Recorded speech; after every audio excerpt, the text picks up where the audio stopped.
Olá pessoal, tudo bom? Eu tô assim, chique, porque tô até com os meus anéis, minhas alianças, que eu não uso normalmente nos vídeos, porque eu tô em casa, né? Em casa eu normalmente não uso nada. Fico mais à vontade possível. Mas eu vou sair, então eu tô fazendo esse vídeo rapidinho antes de sair. Joker, o Coringa. Faz um tempo que esse filme está no cinema, né? Mas eu assisti só alguns dias atrás.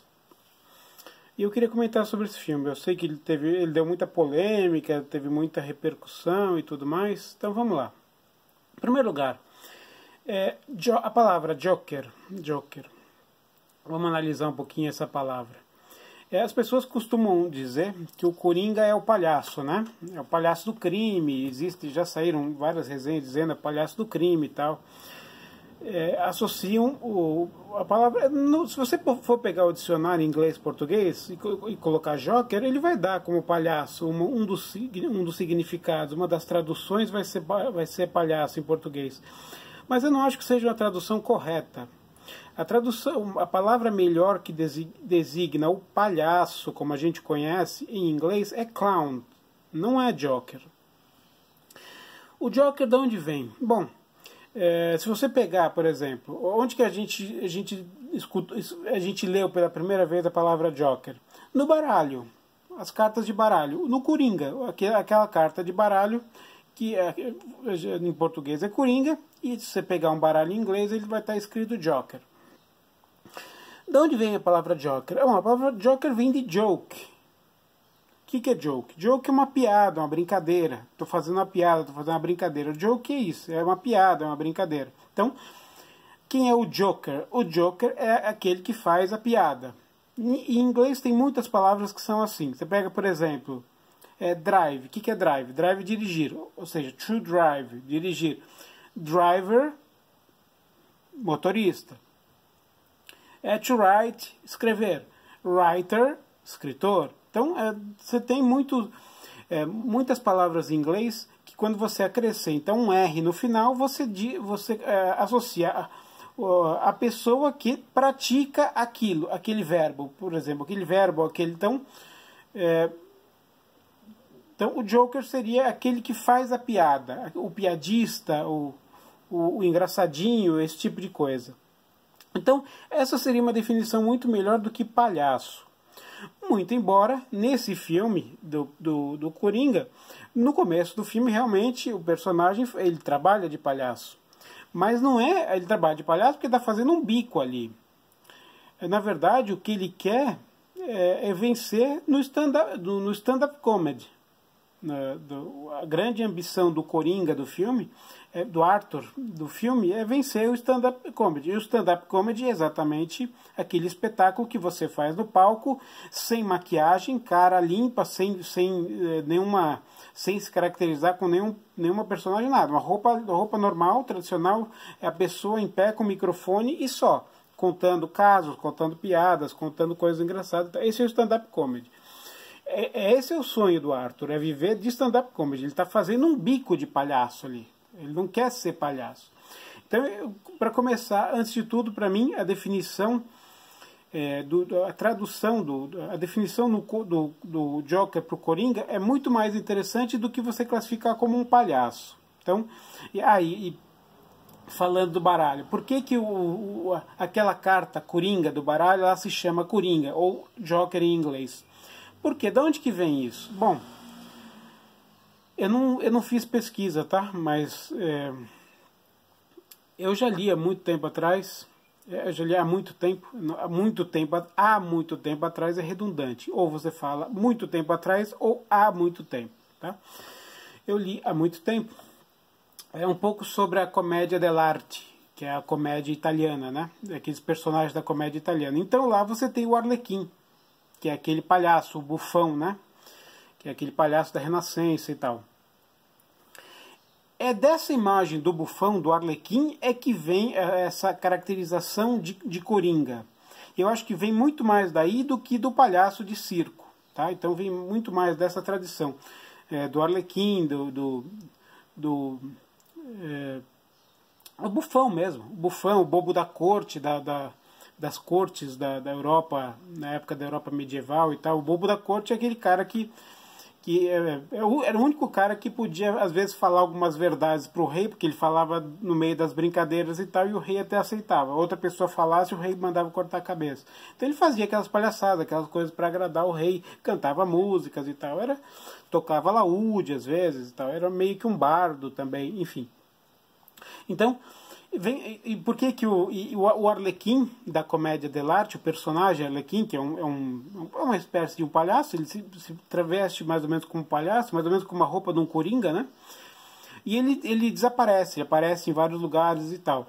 E o que é o coringa do baralho de cartas? Exatamente aquela carta que você pode usar em qualquer coisa. Você usa para fazer uma trinca, você usa para fazer uma sequência, você usa para fazer uma canada, enfim.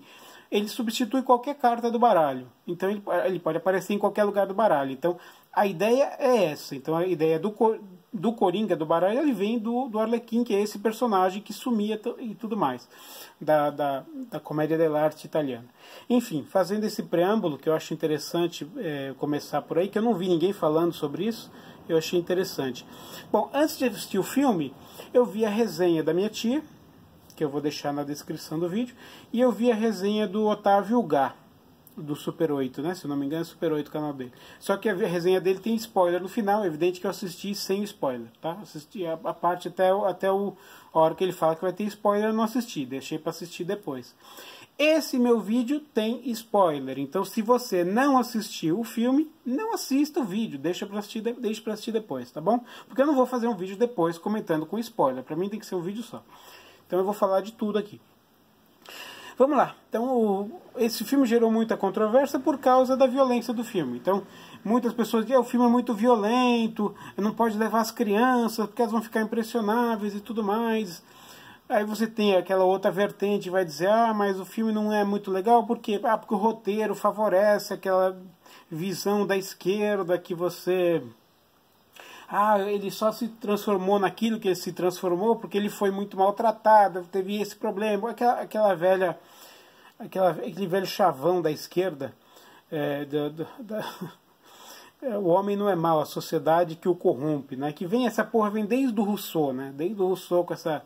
que o homem é puro e tal, e a sociedade que o corrompe e tudo mais. Então, tanto é que é o argumento principal da esquerda quando elas querem justificar os crimes nas favelas e tudo mais. A pessoa não tem oportunidade, a sociedade deixou ele relegado lá e ele entrou pro crime. É uma puta mentira. Puta mentira. Você pega você pega uma rocinha, você pega sei lá, uma favela qualquer, assim, tem 60 mil pessoas, 80 mil pessoas, tem 60 mil pessoas, tá.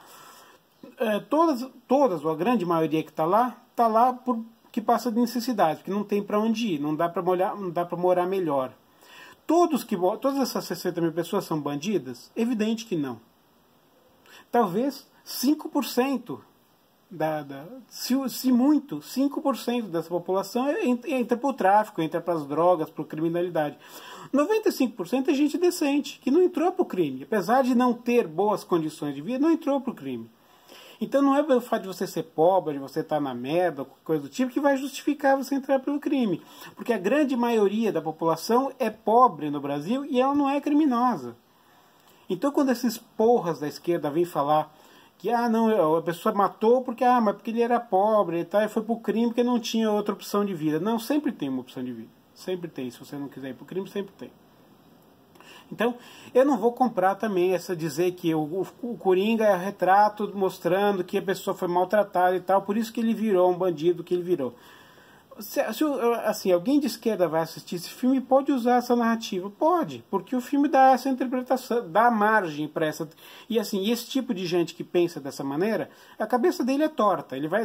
Qualquer tipo de filme ele vai pegar sempre desse viés. Sempre que ele vê um bandido, ele vai pegar do viés. Mas por que ele virou bandido? Ele virou bandido porque alguém maltratou ele, porque ele não teve pai, ou porque ele enfim, porque ele é pobre, porque ele perdeu, enfim. Tá? Então, se alguém quiser fazer isso, sempre vai conseguir fazer. Inclusive, o Nando Moura fez um vídeo exatamente com esse viés. Eu não vou deixar na descrição do vídeo, que eu acho que não vale a pena assistir. Eu vou deixar na descrição do vídeo o vídeo da minha tia, que foi o primeiro que eu assisti, o vídeo do Otávio Gá, Vou deixar um vídeo de umas curiosidades de um site que eu acho, de um youtuber que eu achei que faz curiosidades que você não percebeu no filme e tal. É um negócio nerd, né, para quem gosta. E vou deixar 2 vídeos de 2 resenhas do Stuckmann. O Stuckmann é um youtuber americano. Evidente, as resenhas dele estão em inglês. Of course, se você não entende inglês, pula essa parte, não assista as resenhas. Mas se você entende inglês, é muito interessante as resenhas dele. Vou deixar, porque ele fez uma com spoiler e uma sem spoiler. Vou deixar os 2 links também na descrição. Agora vamos lá. O filme é realmente muito bom. Agora, quem vai assistir esse filme imaginando que vai assistir um filme de entretenimento, como são os filmes de heróis, aí vai cair do cavalo. Não é o mesmo que você assistir o Super-Homem, o Vingador, o Homem-Aranha, o Capitão América, o Batman, enfim. Tá? Não é mesmo que você assistir esses caras. Esses filmes de super-herói normalmente são só entretenimento. É só aventura, efeitos especiais, porrada, ação, planos, vilão contra bandido, contra mocinho e tal. É só isso. É filme de ação e entretenimento. Só. O filme do Coringa não é um filme só de entretenimento. Aliás, não tem quase nada de entretenimento. É um drama psicológico. É um drama psicológico forte. Ele você pode dizer até que é um filme de formação. Assim como existem livros de formação, esse é um filme de formação. Ele está mostrando ele está dando uma das versões para a origem do Coringa. É evidente que no História em Quadrinhos você tem outras versões. A liberdade poética do diretor e do roteirista. Eles deram uma versão da criação desse personagem. Então, mostraram como ele era e o que aconteceu para ele se tornar o Coringa que ele se tornou. Tá certo? Então, você vai acompanhar durante o filme a evolução como personagem, a evolução desse personagem de uma pessoa comum para um super vilão, para o Coringa, que é o super vilão que é encarnado na figura do Coringa. Então, como você não está vendo um filme onde o protagonista é uma pessoa boa, é uma pessoa que você... Normalmente o telespectador, o espectador de cinema, ele tende a torcer pelo protagonista. O protagonista quase sempre é um herói. Tá certo? Quase sempre ele é um herói. Então a pessoa, quem está assistindo, tem uma empatia com aquele cara ali, tem uma simpatia, mais do que uma empatia, tem uma simpatia por aquele personagem, e ele torce pro cara se dar bem. Às vezes não se dá bem, às vezes não tem final feliz, mas você torceu pelo cara. No caso do Coringa, ele não é nem um anti-herói, ele é um vilão. Ele é um bandido. Desde cedo ele é um bandido. Só que quando ele era mais... No começo do filme ele ainda não manifestava a sua característica. Mas ele já tinha dentro de si problemas psicológicos, mentais. Ele provavelmente é um psicopata. Muito provavelmente ele também é um sociopata. E ele tem outros distúrbios de comportamento, como aquela risada nervosa dele. Sempre que ele tem um problema nervoso, ele solta aquela risada e ele não consegue se segurar. Isso é um problema nervoso. Eu não sou especialista, eu não sou psiquiatra, mas eu tive 2 ex que eram psicólogas, e da primeira eu li o curso completo de filosofia que ela fez da faculdade. É claro que isso tem 20 anos, e eu não sou da área, eu não vou lembrar exatamente, eu não posso diagnosticar qual é o tipo de doença que ele tinha. Mas certamente ele tinha algum tipo de psicopatia, ele tinha sociopatia e tinha mais alguns transtornos, né?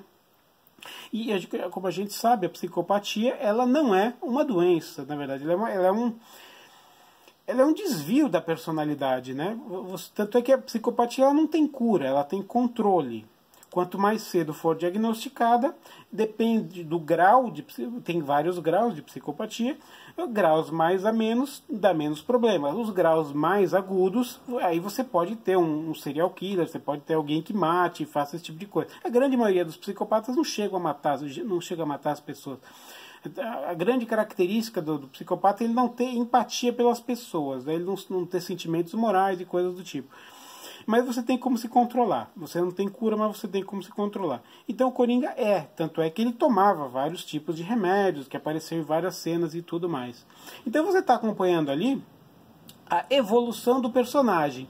ao mesmo tempo que você acompanha a evolução do personagem, você acompanha a involução do ser humano. Porque ele vai se degradando.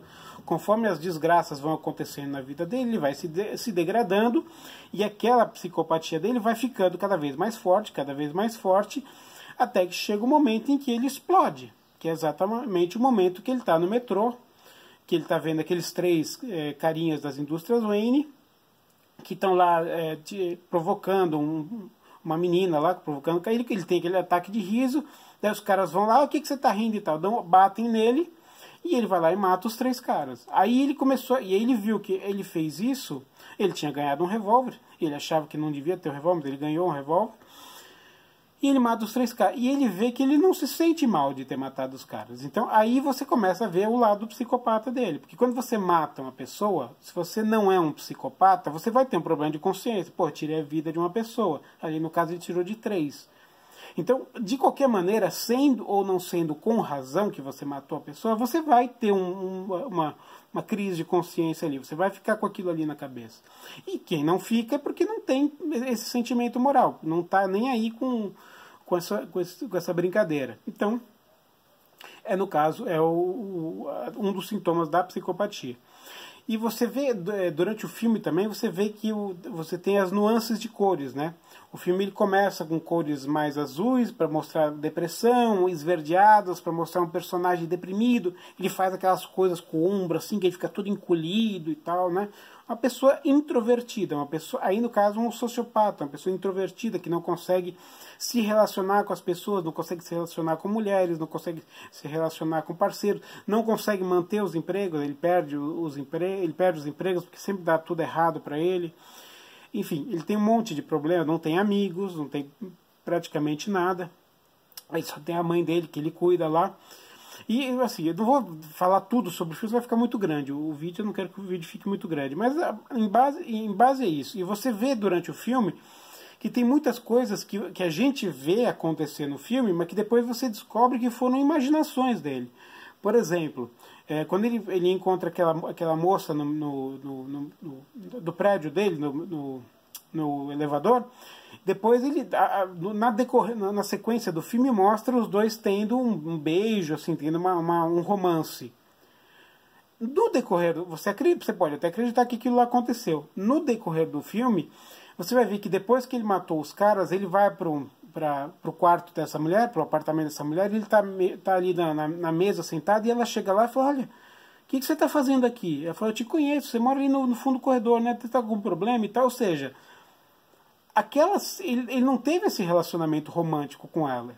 Ele imaginou aquilo ali. E ele imaginando aquilo ali, o diretor colocou como tendo acontecido. Quem tem que perceber isso é o espectador. Quando você vê aquilo lá, o tratamento que ela teve perante ele é um tratamento de uma pessoa que não tinha uma relação com ele. Certamente eles não tiveram relação romântica, tanto que ela estranhou o fato dele estar lá. E não foi nem um pouco carinhosa com ele, né?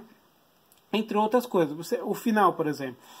Você tem aquele final que ele está no carro de polícia, depois de ter matado o apresentador, e aí vem um caminhão, bate no carro de polícia, e aquela multidão que está alvoroçada na rua protestando, arranca ele de dentro do carro da polícia, coloca ele no capô, depois ele se levanta e a multidão começa a ovacioná-lo, começa a saudá-lo e tudo mais, como se fosse um líder. E quando ele está no carro de polícia, ele já começa a olhar aquela multidão todo feliz e fala, nossa, fui eu que inspirei essas pessoas, eu vou ser o líder dessa multidão, porque eu que inspirei esses protestos e tudo mais. Só que depois você vê que ele está num manicômio, ele está no Asilo Arcan, se eu não me engano, ele está no manicômio. E depois você vê cenas dele andando, saindo com a roupa de detento, andando com as pegadas, e você vê as pegadas sujas de sangue. Então, você tem várias... não é um final alternativo, você tem várias coisas para pensar sobre esse final, né? Eu não vou conjecturar muito, mas vou deixar aí em aberto. O que o Stuckmann falou no vídeo, que deu muito problema nos Estados Unidos, foi... porque as pessoas dizem que é muito violento, o filme é muito violento, não devia ter sido feito... Porque o diretor é isso, o diretor é aquilo, porque tem violência demais no filme. Olha, Não tem violência. O próprio Stuckmann falou. Você tem filmes muito mais violentos. O próprio Deadpool é muito mais violento. Só que você tem uma pegada mais de humor. Porque o personagem Deadpool é um personagem que mais humorado e tudo mais. Mas você tem muito mais violência lá. A própria tia que fez o vídeo, que comparou com o Rambo, que ela assistiu também no cinema, disse que o Rambo é muito mais violento. A questão é o seguinte. Violência tem em praticamente todos os filmes. A questão é que ali você está mostrando um personagem em formação. E esse personagem é o protagonista. E ele está o tempo todo em cena. Então você não deve levar crianças para esse tipo de filme. Por quê? Porque a criança, ela pega o personagem, o protagonista, e ela vai ter uma empatia com aquele protagonista. O fato de você ter uma empatia com o Coringa não tem problema nenhum. O que é empatia? Você entrar na pele dos outros, entrar na carne dos outros e sentir as emoções que a pessoa tem, para tentar entender a pessoa. Isso não tem problema nenhum. O problema é a simpatia. Então você não pode ter crianças que simpatizem com esse tipo de personagem. Porque aí você a criança está simpatizando com um bandido, com um cara que está praticando atos extremamente violentos e vai se transformar num bandido. É um bandido em formação. Então, você tem que tomar esse cuidado com pessoas que não têm esse tipo de mentalidade. Ou seja, crianças que ainda não desenvolveram o senso crítico. Elas não sabem o que é certo e o que é errado. Então, elas podem confundir aquele personagem, achar que aquele personagem é um herói. Na verdade, ele não é um herói, ele é um vilão. Então esse é o risco que você tem no filme. Mas não é um filme violento. É um filme que te deixa um pouco assim parado, assim, porque é uma violência pesada. Aquela cena em que ele mata aquele ex-parceiro dele, que foi o cara que deu o revólver para ele na casa dele, é uma cena pesada. A cena em que ele atira, queima a roupa, né, no apresentador, é uma cena pesada. Agora, eu acho muito engraçado. Todas as resenhas que eu li, eu assisti muitas resenhas no YouTube. Vou deixar só as que me interessaram embaixo, mas eu assisti muitas outras. Todo mundo dizendo, o filme é inspirado no Taxi Driver e no Rei da Comédia, os dois filmes do Scorsese. Toda resenha que você pega é a mesma coisa, tanto aqui quanto lá fora. Aí eu fico me pensando, será que os caras que escrevem aqui no Brasil profissionalmente e falam isso, será que eles assistem as resenhas de fora e repetem? Ou será que todo mundo tem a mesma percepção? Porque para mim, assistindo o filme, me remeteu muito mais ao filme Cabo do Medo, que também é do Scorsese, do Robert De Niro. Inclusive por quê? Porque o Coringa tem aqueles acessos de riso por causa da doença dele, do problema dele. E o personagem do Robert De Niro no Cabo do Medo, quando ele está no cinema, ele tem aquelas crises de riso, ele fica rindo, ha ha ha ha ha ha ha. Ele me lembrou. E o cabelo do Coringa, que é aquele cabelo comprido para trás, o fato de você ficar passando a mão para trás assim, e em muitas cenas o Joaquin Phoenix ele parece com o De Niro. Então a fato de pôr o cabelo para trás é exatamente o mesmo cacuete que o De Niro tem no filme Cabo do Medo. Então, para mim, muitas vezes esse filme lembrou o personagem o Coringa me lembrou o personagem do Robert De Niro no Cabo do Medo, que também é um psicopata. É claro. Eu também assisti Taxi Driver. É claro que você tem que fazer uma analogia. Quando ele faz aquele sinal de dar um tiro na cabeça, assim, o Taxi Driver também tem isso. Também tem a questão da arma, também tem a questão da violência. É um cara que vai se destruindo durante o filme e no final explode naquela violência toda. O Taxi Driver, né, como eu estou falando. Então você pode fazer essa analogia sim. O Rei da Comédia eu não assisti. Então eu estou programando para assistir esses dias aí. O Rei da Comédia eu não assisti, não posso falar. Bom, então acho que é isso. O que eu tinha para falar é isso. Filme muito bom, recomendo que vocês assistam. Eu vou depois rever, porque eu devo ter perdido algumas coisas, assisti uma vez só. E o que eu tinha para falar sobre o Coringa é isso. O filme é muito bom, muito interessante, então recomendo, assistam. Os links todos que eu citei vão estar na descrição do vídeo, tá bom? Então, gostou, dê um joinha, não gostou, dê um dislike. Curta, espalha, compartilhe, comente o que você achou, o que você não achou, sem problemas nenhum. Se quiser xingar, pode xingar também. Não xingue minha mãe, porque ela não está mais entre nós, mas de resto você pode fazer o que você quiser, tá bom? Então, uma saudação e até a próxima resenha. Esse mês ainda, em novembro, nós vamos ter resenha do It também, que eu vou fazer a resenha do It. Eu vou assistir nos próximos dias e vou fazer uma resenha de... Esse sim, um palhaço, que na verdade não é um palhaço. Bom, enfim, não vou falar do It agora. Ficamos por aqui. Até a próxima. Adiós.